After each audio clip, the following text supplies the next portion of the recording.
rubber band nigga, whole book bad me. 10 M's, yes sir, ski.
You're watching Throttle House. I'm Thomas. And that's James.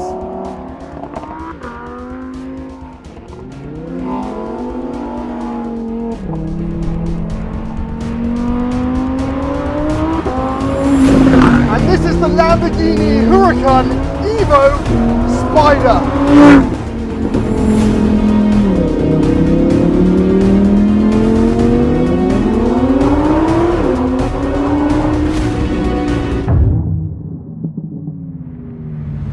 They need to be very careful. Yeah, well, that's why we're not wearing shoes. This corn silk leather is so supple. Okay, I don't even know what corn silk leather means, but I don't either. I like this. This side pattern here, everything's soft touch. This is like your dream interior, isn't it? I like these airplane style switches. Classic Mini. And this toggle switch will actually change your interior lighting color only on the Goodwood edition. Nice. Yeah. We have cat.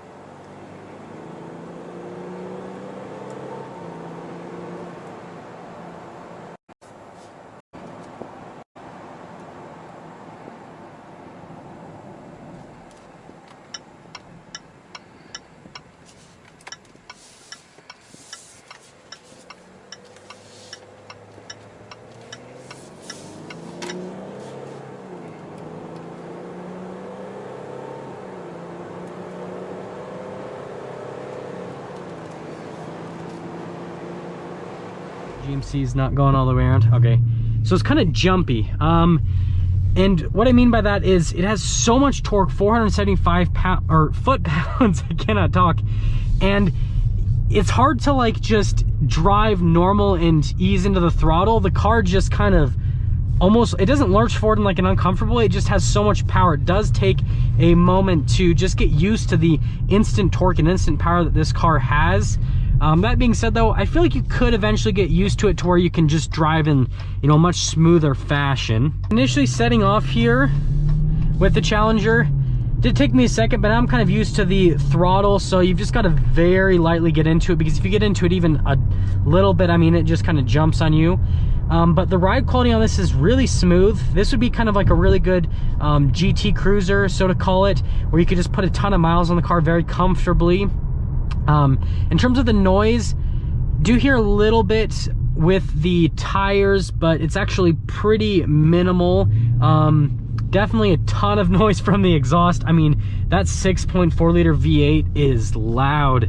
It is a very loud engine, but it's good noises for sure. I just really like the sound of it. Definitely has that muscle car sound to it, and obviously with all the torque, it definitely has that muscle car feel to it. It does feel like a big heavy car going around a corner like this, even though it is a fair chunk lighter than the previous model, or the standard Aventador. But these roads are made for driving, and that's just what this car will do. I just went through a tunnel and I totally didn't rev it, which is very unlike me. Oh dear, sorry guys. Let's pull out and have some fun.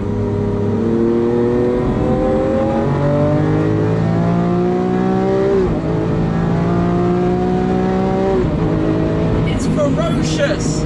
It's a vicious, well,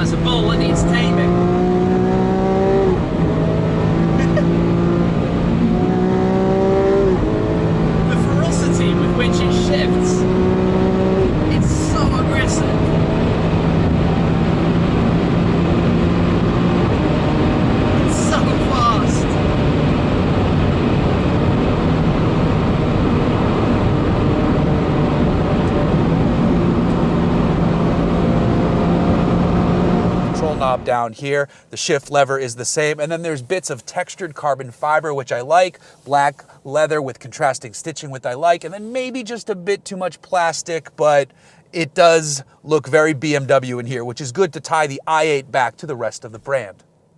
Driving the BMW i8 is definitely a unique experience because it is a super sleek plug-in hybrid. And as long as you have some charge to those batteries, it sort of wants to force you into an EV mode. The gas motor steps in when you need it on demand if you floor the accelerator. Now there are two main driving modes. There's Comfort and Eco Pro. If you're an Eco Pro, it'll try to be a bit more efficient and get you using more of the batteries and running silently and electrically. But in either mode, you can slap the gear shift selector over to Sport, and that kicks you into gas all the Tesla time. ditched the enhanced autopilot name right after we shot this video. Thanks for the heads up, guys. And to be clear, you need to keep your hands on the wheel and brain engaged, ready to intervene. But it's kind of marvelous watching the system at work. As the driver, all those little icons in the gauge cluster are reassuring. It lets me know that yes, autopilot does see the motorcycle coming up behind me on the left. Or the cement mixer up ahead. Spend an extra $5,000 and you can enjoy what Tesla has dubbed full self-driving capability. At the risk of overpromising, I probably wouldn't have titled it that, but it's basically a bundle of features including automatic parking, the previously mentioned summon function, navigate on autopilot, which we'll dive into momentarily, and in the future, automatic driving on city streets with traffic light and stop sign recognition.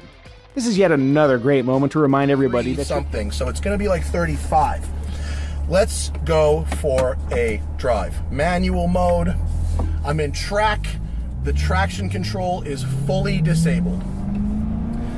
Now, there aren't, frankly, a lot of cars you can buy with a naturally aspirated mid-engine configuration. There just aren't many left, if any.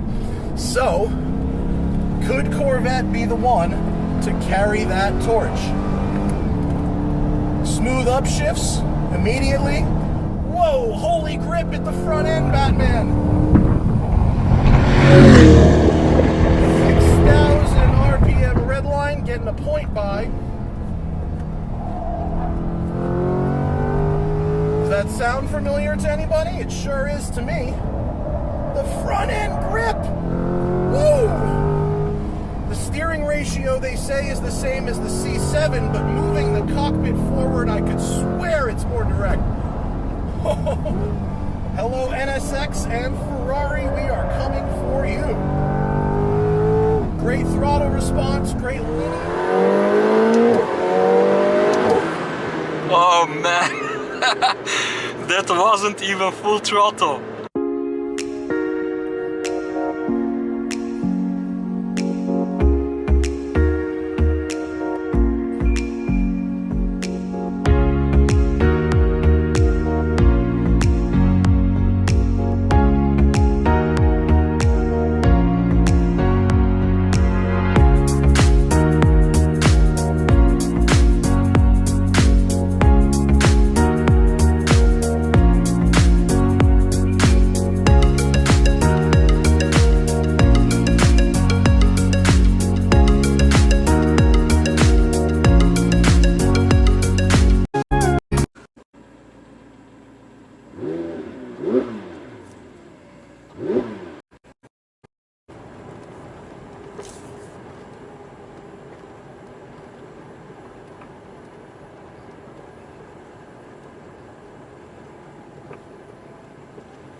I have 4 or 5 inches in front of my knees, 2 or 3 inches above my head. You could easily put 3 people in the back seats here. You have storage pockets behind both front seats for anything that you need to place there.